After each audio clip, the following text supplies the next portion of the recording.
Bismillahirrahmanirrahim. Alhamdulillahirabbil alamin. Allahumma shalli wa sallim ala sayyidina Muhammadin wa ala alihi wa ashabihi ajma'in, amma ba'd. Alhamdulillah ya sekalian, pada malam hari ini dalam suasana hujan yang Allah berikan satu kesempatan, kemauan dan kesehatan sehingga kita bisa hadir dalam sholat isya berjamaah. Kita bersyukur bahwasanya hujan di daerah kita bukanlah hujan bencana. Masya Allah, kita baca info dengan info di daerah lain di Sumatera, di Aceh, Sumbar dan Sumut. Masya Allah, saudara-saudara kita mengalami musibah yang luar biasa, bahkan yang meninggal sampai ratusan. Kemudian rumah-rumah, Masya Allah, bahkan ada kampung yang tertutup lumpur di mana di Aceh tuh, sampai muallimnya itu, gubernurnya menangis menceritakan itu. Satu musibah yang bahkan jangkauannya banjir ini lebih dari tsunami. Kalau tsunami itu hanya di pinggir-pinggiran pantai atau daerah pinggir pantai. Jadi banjir justru yang dari gunung, Masya Allah. Tentu ini satu musibah yang boleh jadi menjadi satu rahmat, boleh jadi menjadi satu ujian, boleh jadi juga menjadi azab, menjadi hukuman bagi orang-orang yang melakukan kerusakan di muka bumi ini. Kita alhamdulillah secara umum di Depok ini aman, Pak. Ya, aman. Paling tinggi-tingginya banjir terperangkap gitu ya. Sejam 2 jam sudah selesai. Ya, mudah-mudahan daerah kita ini diberikan keamanan, karena salah satu nikmat Allah yang merupakan nikmat pokok itu adalah pangan dan aman. Artinya tidak ada rasa takut. Kalau yang sekarang tinggal di daerah-daerah bencana itu rasa takutnya ada, ya. Takut ada bencana apa? Susulan, ya. Karena hutannya memang udah gundul, jadi tidak menutup kemungkinan ada bencana susulan. Tapi kalau kita alhamdulillah ini, kata Allah dalam surah Quraisy itu, alladzi at'amahum min ju'in wa amanahum min khauf, yaitu Tuhan yang memberi kepada mereka makanan, menyelamatkan dari kelaparan dan menyelamatkan mereka dari ketakutan, jadi merasa aman. Pangan dan aman ini alhamdulillah, mudah-mudahan kita dapati pangan dan aman. Satu negeri kalau orang dengan mudah bisa mendapatkan makanan dan kemudian merasa aman, nah itu negeri yang sejahtera. Walaupun ada pangan tapi nggak merasa aman, wah ketartir, ya. Apalagi nggak aman, nggak ada pangan pula, waduh, negeri Masya Allah itu. Ya, mudah-mudahan kita diberi pangan, diberi aman. Baiklah jemaah sekalian, kita akan lanjutkan tadabbur surah An-Nisa. Sebelumnya mari kita baca surah Al-Fatihah bersama-sama. A'udzu billahi minasy syaithanir rajim. Bismillahirrahmanirrahim. Alhamdulillahi rabbil alamin. Ar-Rahmanir Rahim. Maliki yaumiddin. Iyyaka na'budu wa iyyaka nasta'in. Ihdinas siratal mustaqim. Siratal ladzina an'amta 'alaihim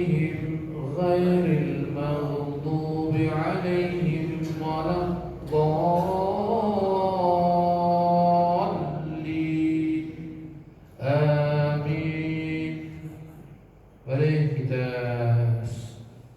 simak bawahnya pada An-Nisa ayat berapa? 15 ya, ayat 15. Ya, surah An-Nisa ayat 15. Bismillahirrahmanirrahim.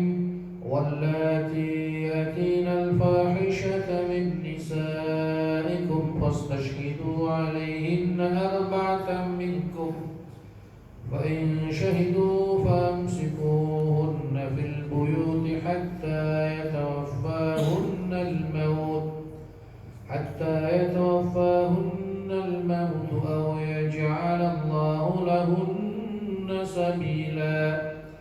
واللذان يأتيانها منكم فآذوهما فإن تابا وأصلحا فأعرضوا عنهما إن الله كان توابا رحيما. إنما التوبة على الله للذين يعملون السوء بجهالة ثم يتوبون من قريب فأولئك يتوب الله عليهم وكان الله عليما حكيما. وليست التوبة للذين يعملون السيئات حتى إذا حضر أحدهم الموت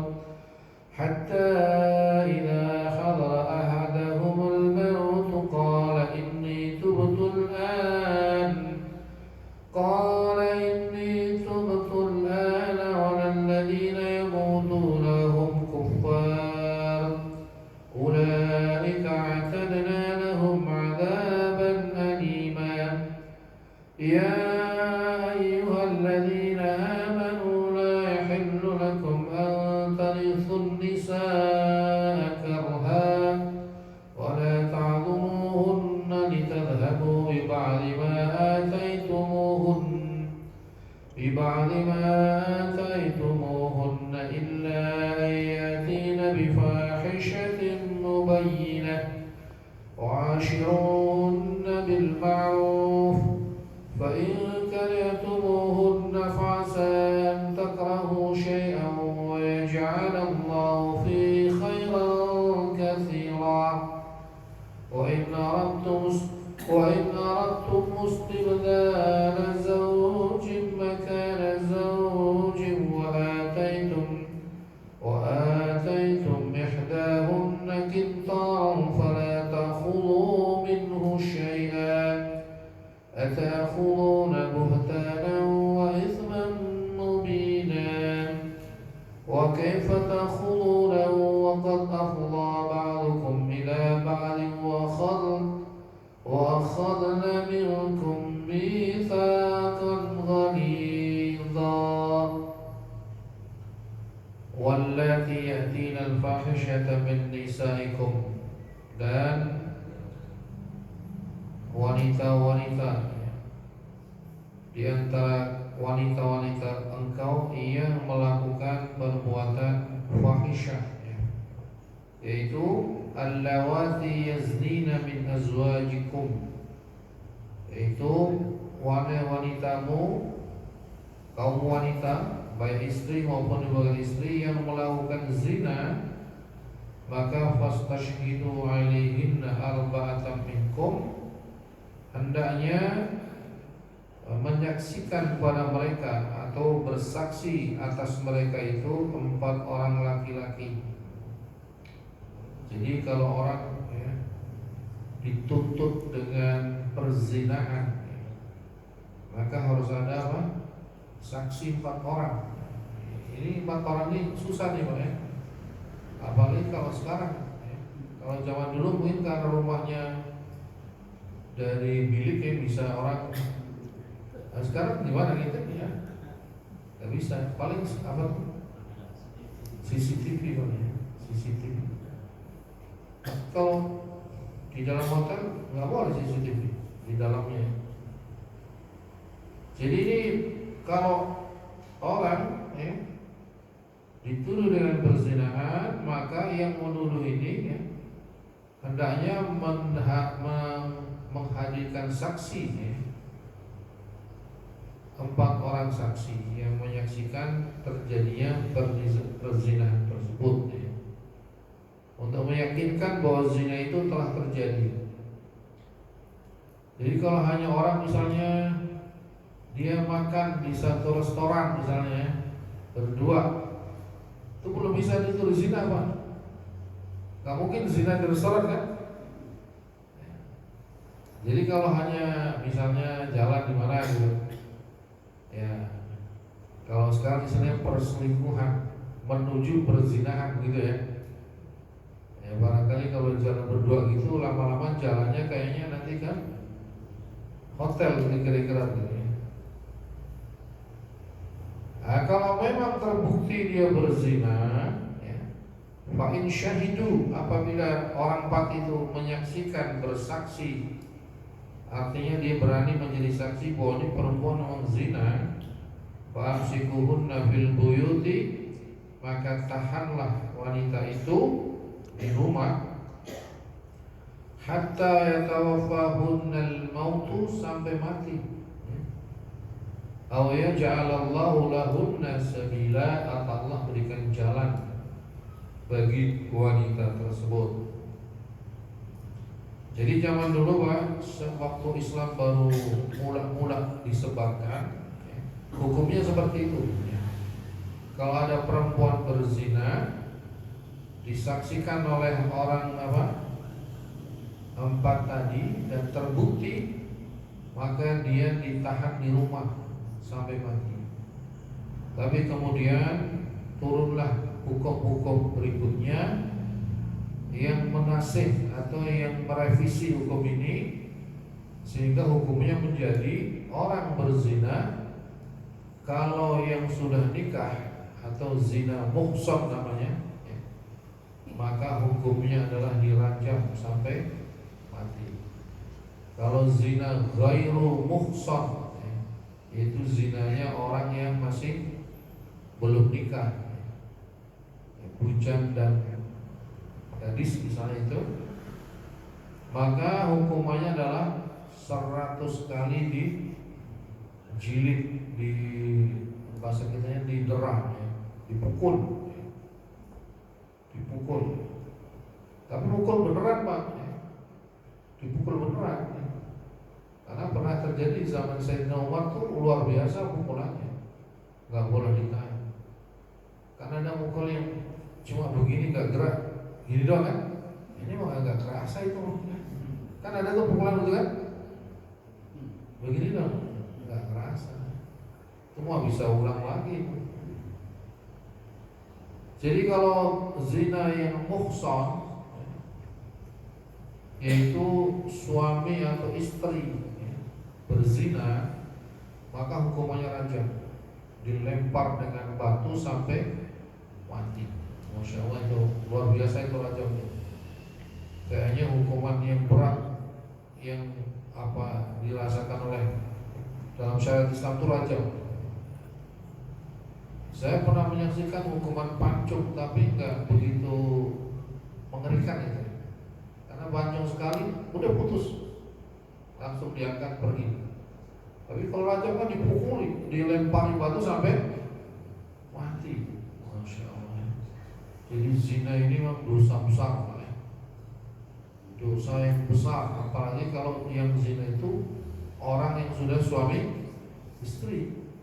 Dan di Indonesia ini termasuk musibah Pak, karena banyak terjadi perzinahan, perselingkuhan misalnya. Ini bukan di mana-mana yang terjadi, Masya Allah nih. Ini mengerikan ini ya. Termasuk di Depok nih Pak, termasuk di Depok. Nah ini kalau sampai mereka terbukti, ya masalahnya itu untuk membuktikannya itu apa? Susah ya. Andaikan mereka terbukti, waduh, habis itu batu-batu susah nyarinya ya. Andaikan terbukti semua gitu. Memang perzinahan seperti itu kalau secara kasat mata disaksikan 4 orang itu susah. Di zaman Rasulullah Sallallahu Alaihi Wasallam itu Nabi pernah menghukum zina seorang wanita yang seperti tadi dikatakan zina muhsan, ya. Jadi dia udah menikah gitu. Dia kalau sekarang berselingkuh lah, zina. Tapi bukan karena dia ketangkap basah, tapi karena dia mengaku i'tiraf. Dia mengaku kepada Nabi, minta disucikan, ya. Tohirni, sucikan saya Rasulullah. Kenapa? Dia ngaku bahwa saya berzina. Karena hamil nunggu lahir anaknya, baru setelah itu dihukum oleh Nabi, dilaksanakan hukum, yaitu hukum rajam sampai mati. Jadi wanita ini ya, dari Al-Ghamidiyah, mungkin pernah saya ceritakan ya, wanita dari suku Al-Ghamidi. Dia memang ingin disucikan dirinya dari dosa-dosa itu. Dia tahu bahwa hukumannya itu adalah rajam, tapi dia ingin bersih dirinya dari dosa, sehingga dia minta Nabi melaksanakan hukum itu. Dilaksanakan oleh Nabi karena dianya yang minta, ya. Kalau seandainya Nabi nggak diminta oleh dia, Nabi juga nggak tahu kalau dia berzina, kan? Karena sudah sampai ke hakim, ya hakimnya Nabi, maka hakim wajib melaksanakan hukuman itu. Kalau belum sampai ke hakim, ya sudah tobat aja, ya. Tobat aja. Kalau terlanjur terucap, hakim akhirnya menegakkan hukum. Dan wanita dihukum oleh Nabi sampai meninggal. Lalu Nabi mengajak sahabat mensolati wanita tersebut. Ada sahabat bertanya, ya Rasulullah, apa kita mensolati istilahnya wanita kotor ini, wanita yang fahisyah ini? Kata Rasulullah, wanita ini telah bertaubat. Seandainya taubatnya dibagi untuk 70 orang Madinah, cukup. Artinya wanita ini taubatnya itu setara dengan taubatnya 70 orang. Bagaimana enggak luar biasa wanita ini? Dia tahu hukumannya zina muhsan itu adalah dirajam sampai mati, tapi dia minta Nabi melakukan itu. Betul-betul luar biasa, yang ingin mensucikan diri. Di Indonesia nggak tahu pernah belum ya orang ngaku begitu. Kayaknya kalau pada ngaku itu ada bingung tuh hakimnya bagaimana cara menghukumnya itu. Saking banyaknya terjadi perzinahan. Masya Allah, Pak, ya, banyak. Dan maaf ini, kadang-kala karena menjadi satu hal yang sifatnya dianggap hal yang biasa, akhirnya perzinahan itu juga dianggap biasa. Kalau sudah terjadi perzinahan yang meluas, dan orang sudah menganggap lumrah, maka disitulah bencana akan turun. Bencana akan turun, Pak. Masya Allah. Kalau kita perhatikan, Pak, daerah-daerah yang kena bencana besar itu kebanyakan di daerah itu terjadi banyak perzinahan, kemungkaran. Kemudian kata Allah, jadi ayat ini sudah dinasih oleh hukum, yang merevisinya, yaitu hukumannya jilid, atau deras 100 kali bagi yang belum menikah, bagi yang sudah suami istri atau yang sudah menikah dirajam sampai mati. Walladani ya'tiyaniha minkum fa'adhuhuma, dan 2 orang yang melakukan itu dari kalian, maksudnya yang berzina tadi itu, fa'adhuhuma, maka hukumlah dia, maka berilah sanksi kepada dia. Fa'in taba wa aslaha fa'aridu anhuma, apabila mereka bertaubat Kalau yang ghairu mushaf bisa dia bertobat ya. Maka fa'ridu anhuma, berpalinglah dari mereka. Artinya apa? Ya mereka kalau memang bertaubat ya mereka akan mendapatkan haknya sebagai orang yang merdeka ya. Orang yang merdeka setelah melakukan hukumannya ya dia sudah melakukan apa yang menjadi konsekuensi perilaku dia itu, maka fa'ridu anhuma, maka engkau berpalinglah dari mereka. Maksudnya jangan terus dihukum terus ya. Kalau sudah mereka tobatnya ya perlakukan mereka dengan baik ya. Fa'ridu anhuma, berpalinglah dari mereka, fakufu anil idza, tahan dari menyakiti mereka. Kalau orang sudah bertobat, sudah memperbaiki diri ya, diterimalah sebagai orang yang baik ya. Jangan dituduh terus menerus sebagai orang buruk ya. Innallaha kana tawwabar rahima, sesungguhnya Allah Maha penerima taubat dan Maha kasih sayang. Ini kadang-kadang di masyarakat kan begitu Pak. Orang sudah taubat, tapi karena dia punya masa lalu yang kelam gitu, terus menerus dia dituduh ya. Kita ya kalau tidak bisa menjadi orang yang, anggaplah ya, begitu betul-betul bisa memaafkan, setidak-tidaknya kita tidak menyakiti hatinya ya. Allah Maha Tawwab, menerima taubat, dan Maha Rahim ya. Maka hendaknya kita juga mewarisi sifat itu ya. Mewarisi sifat itu. Kalau orang sudah bertobat, maka sudah berpaling dari dia. Jangan terus-menerus menyakiti dia. Innamat taubatu 'ala Allah lilladzina ya'maluna as-su'a bijahalatin. Sesungguhnya taubat itu ya, tak taubat kepada Allah ya. Allazi kataballahu 'ala nafsi qubulha, di mana Allah telah mewajibkan atas dirinya menerima taubat itu. Jadi taubat yang diterima oleh Allah, kira-kira begitu makna ya bebasnya.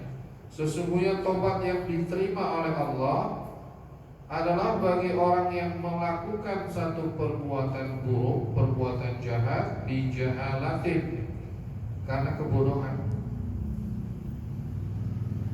Ya jadi dia melakukannya itu karena kebodohan. Thumma yatubuna min qaribin, kemudian dia segera bertobat. Yani yatubuna sari'an qabla mufajahatil maut, dia segera bertobat sebelum datangnya kematian. Wa ulaika yatubullahu alaihim, maka Allah menerima tobat mereka. Jadi tobat ini yang Allah terima adalah orang yang karena kebodohannya, karena ketidaktahuannya, karena kelalaiannya, dia melakukan perbuatan-perbuatan buruk, tidak menentang Allah. Misalnya inilah, orang orang mabok gitu, orang minum khamar, mabok.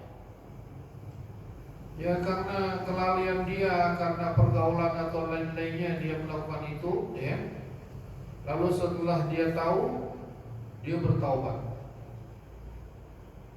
Maka selama taubatnya itu ya, segera, artinya segera ini adalah qabla mufajatil maut, sebelum datangnya al-maut ya. Kalau ayat berikutnya kan nih, ayat berikutnya berbunyi adalah wa laysa at-taubatu lil ladzina ya'maluna as-sayyi'ati hatta idza khadara ahaduhumul maut qala inni tubtul an.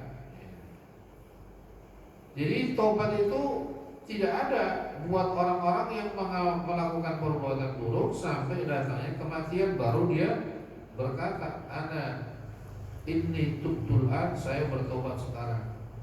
Itu taubatnya sudah enggak diterima Pak.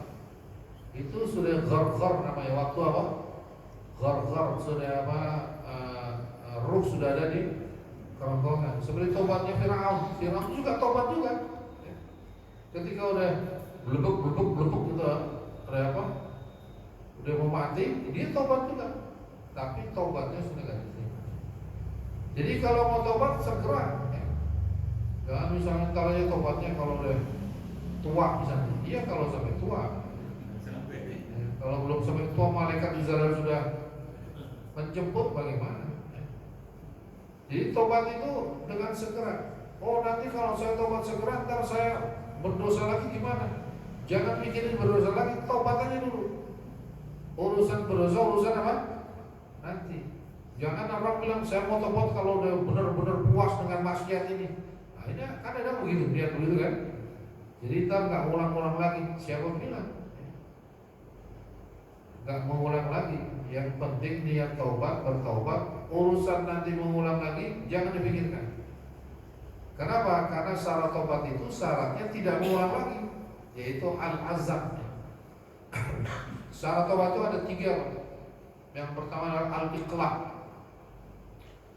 Al-iqla' itu artinya berhenti dari perbuatan itu. Kalau dia peminum ya dia berhenti. Ya dia lagi minum, misalnya dia peminum, berhenti, dia nggak kumpul lagi dengan teman-teman gitu. Ya. Nggak bisa yang peminum sambil minum, saya mau tobat minggu depan, tapi apa? Terus minum, itu belum tobat itu.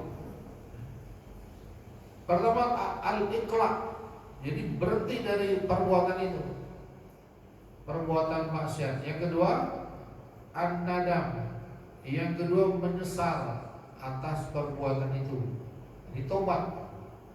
Dan yang ketiga adalah al-azam.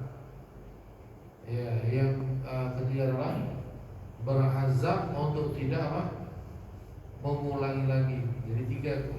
Pertama berhenti dari perbuatan itu, kedua menyesal, ketiga bertekad untuk tidak mengulangi lagi. Itu tobat yang berkaitan dengan kesalahan dengan manusia, dengan Allah ya. Ya kalau dengan Allah itu seperti tadi, berzina, minum khamar ya, atau pokoknya kesalahan itu dengan Allah. Tapi kalau berzina dengan istri orang, Pak, itu kesalahannya double, dengan Allah, dengan apa? Manusia juga. Double itu, bahaya itu.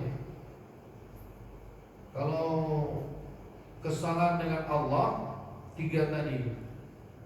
Tapi kalau kesalahannya dengan manusia, ya, kesalahan dengan sesama manusia, maka ditambah rukun tobatnya, yaitu apa?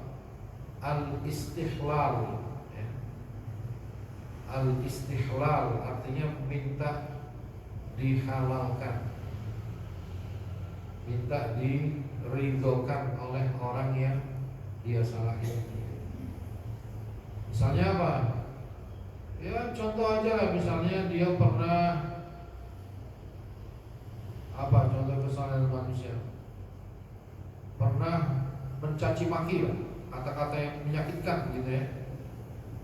Maka di samping dia berhenti mencaci maki, dia menyesal, dia berniat tidak mengulangi, yang keempat dia minta maaf kepada orang yang pernah dia caci maki itu. Ini kalau kesalahan dengan manusia. Atau mungkin kesalahan lain dengan manusia, misalnya dia pernah kira-kira misalnya mengambil hak seseorang misalnya. Ya mungkin dia pernah mengambil buah-buahan milik seseorang di kebunnya misalnya. Nah itu juga begitu. Di samping taubat yang 3 tadi, keempatnya minta kepada yang punya kebun itu untuk apa? Mengikhlaskan apa yang sudah dimakan. Bisa juga dengan saudara ya. Mungkin warisan biasanya itu yang suka jadi masalah kan. Warisan ke bawah oleh, ya harusnya dia cuma dapat misalnya 200 meter, dia dapat 220 misalnya, 20 punya saudaranya misalnya. Itu harus minta ridho kepada saudaranya ya. Kalau kesalahan yang manusia. Tapi tadi Pak, kata Allah tadi, yaitu taubat itu angkarib, segera. Kalau sudah dikerongkongan, apa namanya, nyawa ruh dari kerongkongan, waktu ghar namanya itu sudah tidak diterima. Kalau matahari terbit dari mana? Dari barat ya, itu juga udah batas. Tapi kalau itu masih jauh Pak, insya Allah kita nggak ngalamin itu. Masih nggak tahu kapan, masih lama sekali itu ya. Tapi kalau ghor ini ada kemungkinan, karena malaikat Israel ini kayaknya semakin ganas akhir-akhir ini itu kan, dia makin ya, luar biasa. Maka kita harus hati-hati. Nah jemaah sekalian, orang yang nggak diterima taubatnya, ya, di samping tadi orang yang sudah ghor tadi, ya, kata Rasulullah Sallallahu Alaihi Wasallam, ya, Innallaha yaqbalu taubatal abdi malam yugharghir. Nah, ini satu hadisnya. Innallah, sesungguhnya Allah, innallaha, sesungguhnya Allah yaqbalu, menerima taubatal abdi, taubatnya seorang hamba, malam yugharghir, selama dia belum sampai apa? Ghor tadi ya, nyawanya belum sampai kerongkongan. Kemudian siapa yang enggak diterima taubatnya Pak? Yaitu walalladzina yamutuna wa hum kufar. Orang yang mati dalam keadaan kufur, dalam keadaan kafir, itu udah enggak diterima taubatnya. Di sana misalnya taubat itu, mereka bisa. Taubatnya sudah sampai di akhirat baru taubat, udah nggak ada kesempatan taubat. Mereka memang taubat Pak di sana. Ya. Tapi kata Allah Subhanahu Wa Taala, waji'a yawma idzin bi jahannam yawma idzi yatadakkarul insan wa anna lahu dzikra. Pada saat jahanam didatangkan di depan mereka sadar taubat, tapi sudah tidak ada lagi manfaatnya. Tidak ada manfaatnya sadar kalau sudah di depan neraka jahanam. Dan kemudian jemaah sekalian, mumpung kita ini belum ada waktu ya batas tadi, yughorghir tadi, ya mudah-mudahan Allah berikan kesempatan kita untuk apa? Bertaubat dari kesalahan-kesalahan di masa lalu kita. Kesalahan apa saja? Ya, kesalahan yang berkaitan dengan Allah maupun kesalahan yang berkaitan dengan manusia. Apalagi dengan manusia Pak ya. Mumpung masih ada kesempatan untuk, anggaplah kalau barang bisa mengembalikannya, kalau hak mungkin bisa mengembalikan juga. Kalau kesalahan lisan bisa minta maaf ya. Mumpung masih ada kesempatan, lakukan. Jangan sampai sudah meninggal belum pernah dia minta maaf, belum pernah dia minta ridho, belum mengembalikan akadnya. Wah, ini berabe nanti di akhiratnya. Itulah dikenal dengan orang apa? Di hadis itu disebut orang apa? Muflis. Orang muflis. Orang muflis itu orang yang punya kesalahan dengan manusia, enggak hidupnya itu, selama hidupnya itu enggak ada keinginan untuk minta maaf. Jadi orang muflis ini Pak, muflis itu bangkrut, artinya orang bangkrut. Dia banyak pahala, pahala sholat, pahala zikir, pahala haji, umroh, banyak pahala.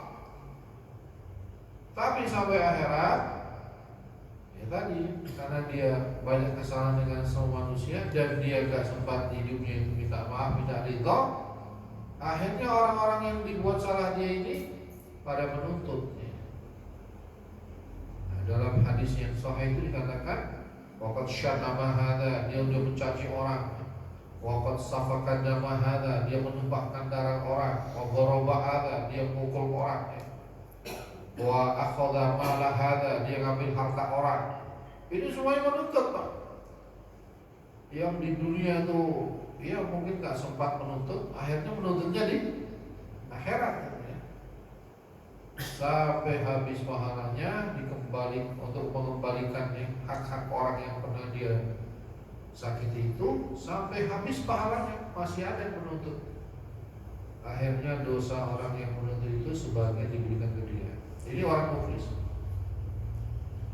Kesalahan dengan manusia yang belum sempat dia minta ridho pada waktu hidupnya. Dengan siapa ya? Seluruh manusia, termasuk dengan tetangga, saudara, istri juga. Ini maaf istri ya. Kelihatannya istri di dunia ini kayak sayang-sayang kita, belum tentu di akhirat. Belum tentu itu ya. Kelihatannya di dunia kan kayak sayang tuh. Kalau banyak hak-hak dia yang tidak kita tunaikan ya, dia akan berdiri, Pak. Kata Sayyidina Ibnu Mas'ud radhiyallahu anhu, istri itu ingin sekali menuntut suaminya di hadapan Allah nanti.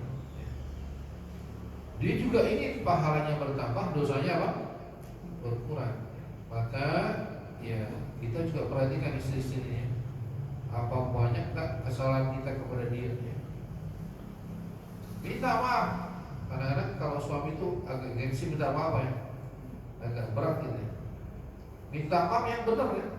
Minta yang benar, saya minta maaf kesalahan saya ya. Makanya kalau lebaran tuh ada bagusnya itu apa namanya? Sebetulnya bukan hanya lebaran aja. Ya kapan saat pun kita bisa minta maaf ya. Gak harus nunggu lebaran. Ntar kita ambil lebaran aja. Iya kalau umurnya sampai lebaran ya. Kalau nggak nyampe. Kemudian jemaah sekalian, lanjutnya adalah ayat berikutnya. Ya, kata Allah, ulaika a'tadna lahum 'adzaban alima. Orang-orang yang taubatnya tidak diterima itu, mereka itu telah kami persiapkan ya, azab yang pedih. Ya ayyuhalladzina amanu, orang yang beriman, la yahillu lakum an tarithun nisaa karhan. Tidak halal bagi kamu untuk mewarisi wanita atau membusakai wanita itu dengan terpaksa. Jadi di zaman dahulu, Pak, jahiliyah itu wanita itu diwariskan. Zaman jahiliyah itu kalau ada seorang meninggal, dia punya istri, maka istrinya itu seolah-olah jadi warisan. Maka yang paling berhak menikahi janda bapaknya itu adalah kerabat dia ya. Anak-anaknya dan nenek-neneknya. Karena pada zaman itu kan hukumnya belum ada hukum larangan ya, mahram ya. Kemudian turunlah ayat-ayat Allah yang melarang, la yahillu, tidak halal berarti haram ya. Tidak boleh mewarisi wanita dengan terpaksa. Enggak boleh. Wanita tidak boleh diwariskan. Kalau zaman jahiliyah begitu, wanita itu diwariskan ke kerabat-kerabat dekat. Bahkan di sini terangkan ini ya, dikatakan oleh Ibnu Abbas radhiyallahu anhu, kanu fil jahiliyati idza mata ar-rajulu kana awliya'uhu ahaqqu bi imra'atihi insya'u tazawwaja ahaduhum. Ya, jadi kata Ibnu Abbas radhiyallahu anhu, di zaman jahiliyah apabila mati seorang laki-laki, maka wali-walinya itu ya, saudara-saudaranya itu yang paling berhak ya, menikahi wanita jandanya itu. Kalau dia mau nikahi. Ya, kalau nggak mau dia akan nikahkan dengan orang lain. Ya. Kalau dalam Islam bagaimana? Nggak boleh, Pak. Ya. Begitu wanita itu ditinggal suaminya, ya, dia sudah menjadi janda. Maka setelah selesai masa iddahnya, yaitu 4 bulan 10 hari ya, iddahnya. Kalau tidak salah iddah orang dia ditinggal suami itu 4 bulan 10 hari, itu setelah itu dia bebas. dia boleh nikah dengan siapa aja. Tidak seperti zaman jahiliyah, sebenarnya harus dengan keluarga suami. Cuma selama masa iddah itu, nah ini penting tuh diperhatikan oleh wanitanya. Selama masa iddah itu, yaitu 4 bulan 10 hari tadi, dia tidak boleh berbincang-bincang merencanakan pernikahan, atau ya anggaplah kusak-kusuk ya. Apalagi kadang-kadang misalnya maaf nih, suaminya belum meninggal, dia udah ada rencana, wah ini gawat. Ini bahaya dia. Ada istilahnya kutubu jandamu itu, wah bahaya itu kata-kata itu Pak ya. Itu bisa memberikan pikiran-pikiran buruk gitu ya. Jadi selama saya dia itu wanita nggak boleh dia kusak-kusuk merencanakan apa? Pernikahan. Selama masa iddah orang meninggal itu, wanita itu nggak boleh berdandan, nggak boleh pergi jauh-jauh. Dia pokoknya harus berada di sekitar rumah sebagai masa-masa berkabung selama 4 bulan apa? 10 hari. Terus ada tanya Pak, terus kalau yang meninggal perempuannya, istrinya laki-laki gimana? Ada yang begitu. Nah ini maaf nih bapak-bapak ya. Hukum syara itu pasti benar, tapi juga ada kepantasan. Ada kepantasan. Maksudnya gimana? Kalau yang meninggal suami, istri suruh nunggu berapa? 4 bulan sebelumnya. Nah, ada masa iddah Pak. Apa manfaatnya masa iddah? Ada keterangannya. Masa iddah itu diantaranya untuk menentukan apakah ada janin apa tidak dan lain-lain. Terus kalau laki-laki mana? Laki-laki tidak ada masa iddah. Istilahnya meninggal hari ini, besok kawin lagi juga nggak apa-apa. Secara hukum benar, tapi kira-kira pantas nggak? Pantas nggak Pak Kardi? Walaupun secara hukum diperbolehkan, tapi harus melihat kepantasan. Istilah kata kuburan masih basah, udah, nah ini kan nggak pantas kan? Ya tunggulah, tunggu berapa? Nah, seminggu juga masih kecepet itu, itu berapa bulan gitu kan? Walaupun secara hukum boleh, tapi kurang pantas, tidak pantas. Artinya ya hukum itu kadang di samping ya, ada kebenaran, tapi ada kepantasan. Ada kepantasan. Saya ini Pak umur 60 ya, hampir 60. Saya nikahi anak umur 17 tahun, boleh nggak? Secara hukum apa? Boleh. Tapi pantas nggak? Pantas aja kan? Waduh.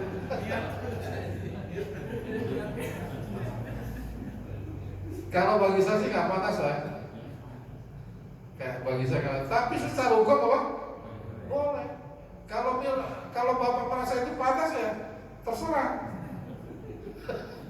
Udah balik boleh Pak.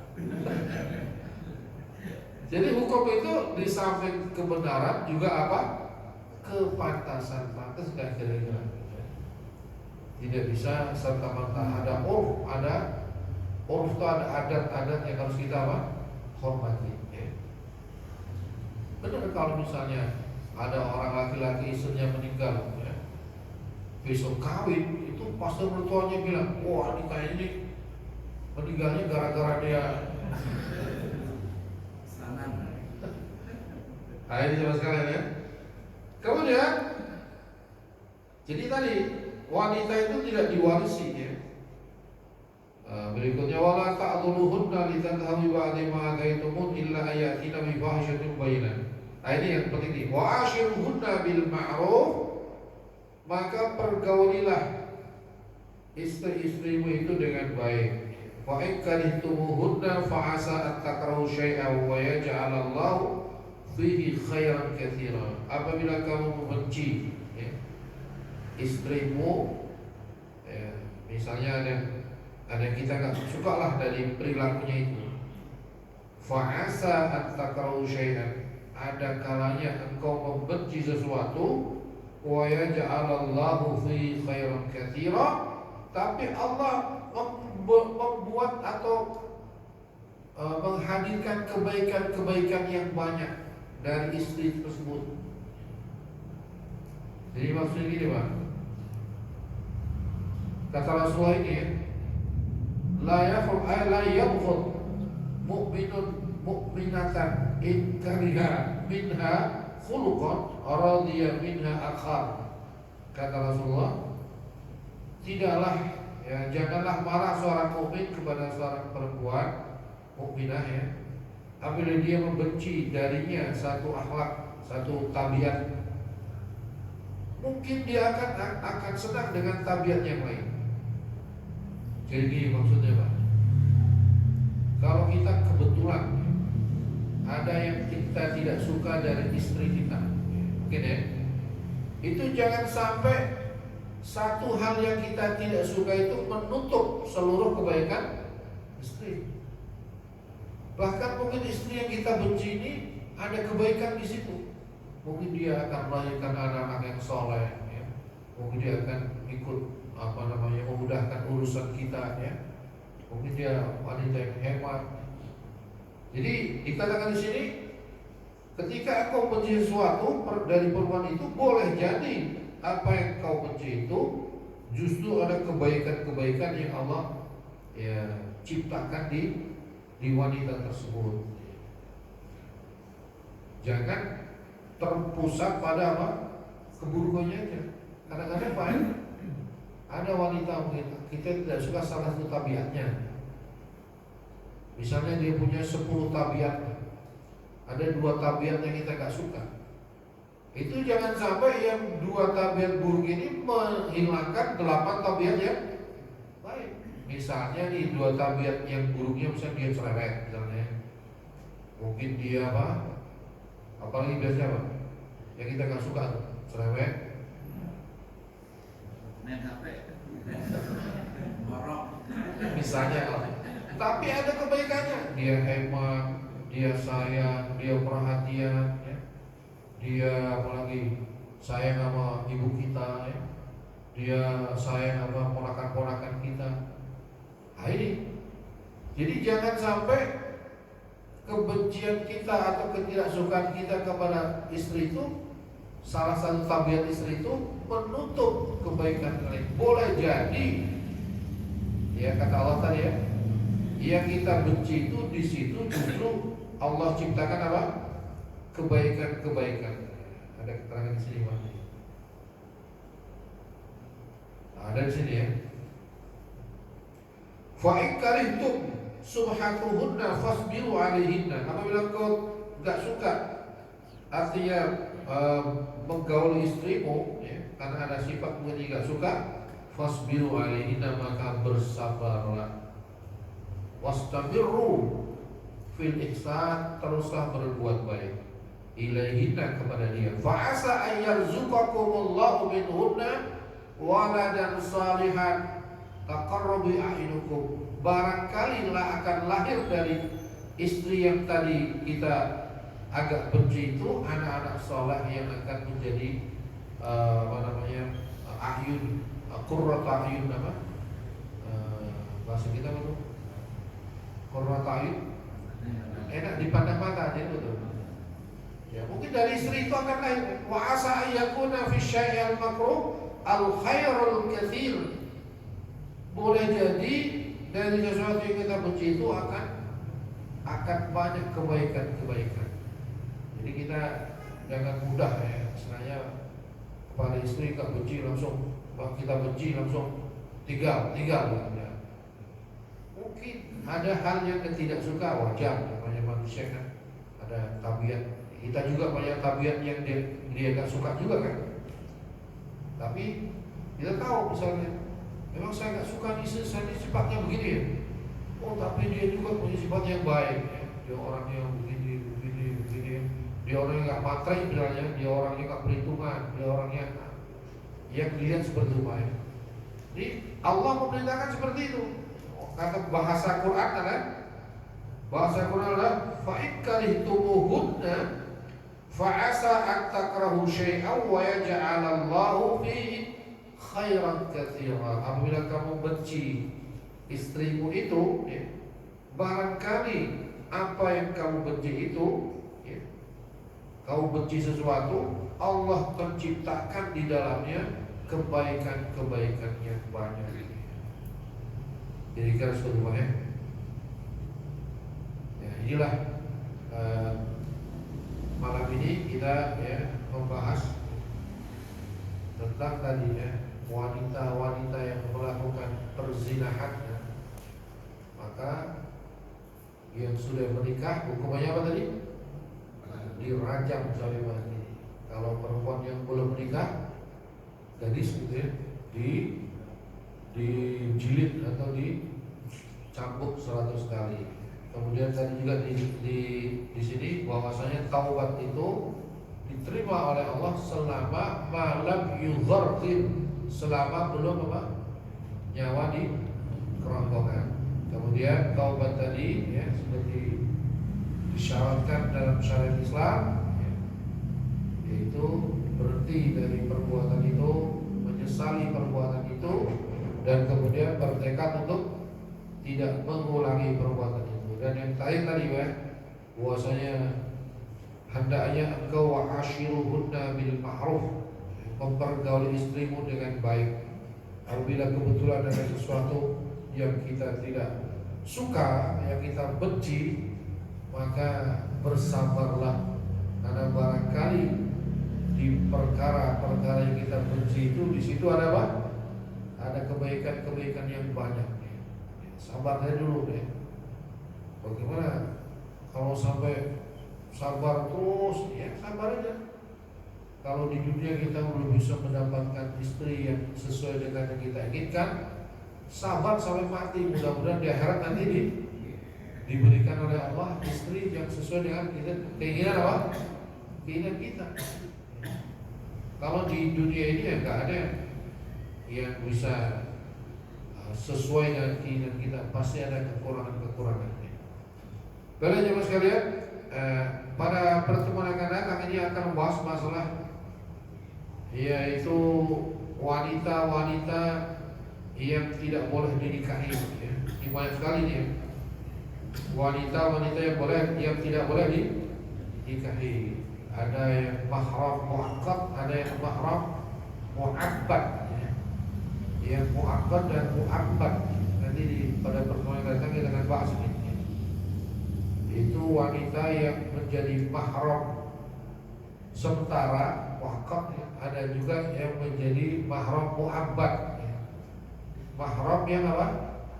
Selama-lamanya Pak. Selama-lamanya itu selamanya nggak boleh dinikahi selamanya. Tapi kalau muakkad itu sifatnya apa? Temporer.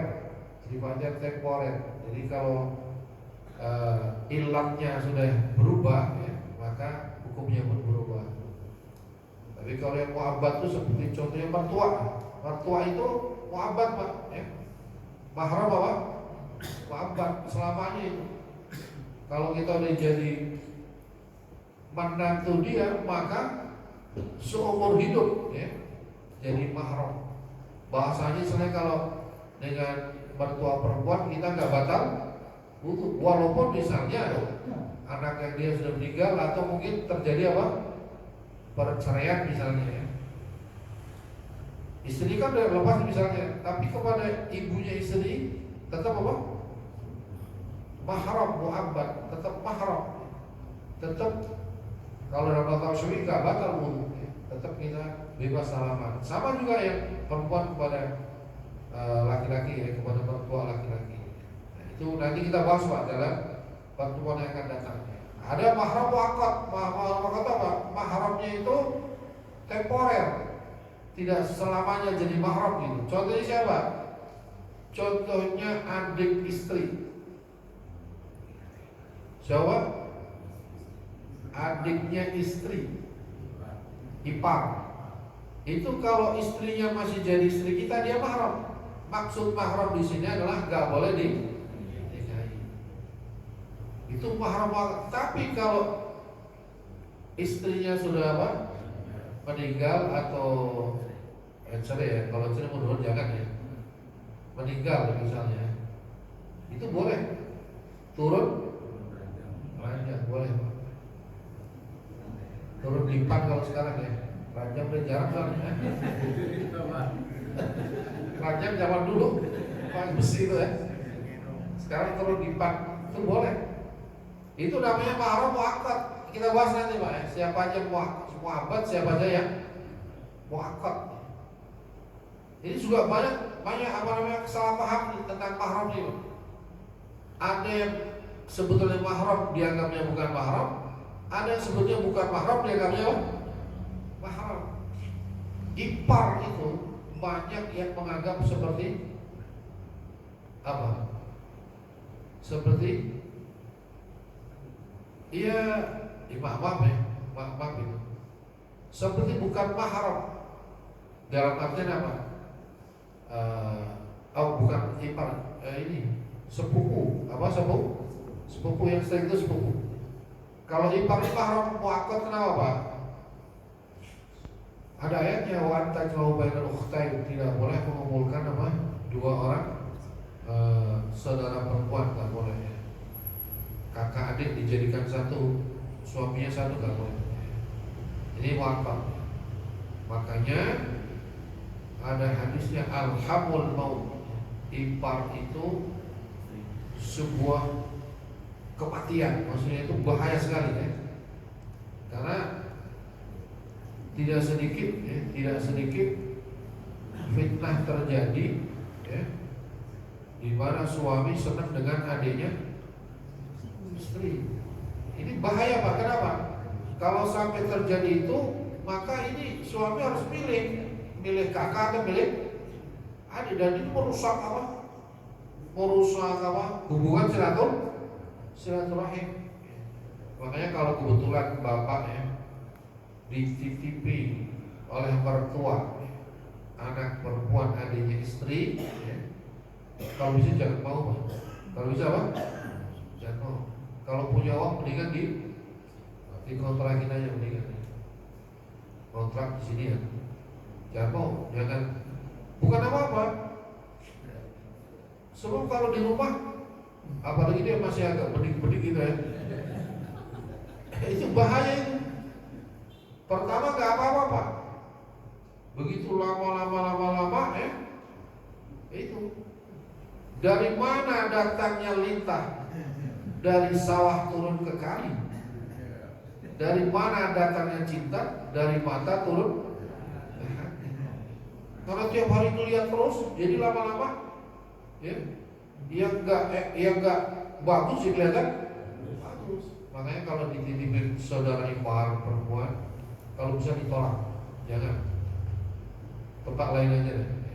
Sebab kalau sampai terjadi itu musibah besar. Kata Nabi, alhamul maut. Saudara ipar itu adalah kematian. Artinya itu peringatan bahwa ini sesuatu yang berbahaya. Ya kalau misalnya rumahnya jauh sih nggak masalah ya. Atau misalnya tidak bersama di rumah lah, tidak bersama di rumah ya. Baiklah teman sekalian, waktunya sudah cukup ya.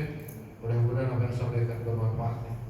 Dan mudah-mudahan yang dapat sekali saudara-saudara kita di Sumatera Barat, Aceh dan Sumatera Utara ini diberi kesabaran Allah Subhanahu wa taala, keikhlasan menjalani musibah, dan diberi jalan keluar dari masalah tersebut ya. Allah mudahkan urusan mereka, Allah sehatkan badan mereka, Allah berikan kemudahan dalam menjalani kehidupan selanjutnya. Bismillahirrahmanirrahim. Alhamdulillahirabbil alamin. Allahumma shalli wa sallim ala sayyidina Muhammadin wa ala alihi washabihi ajmain.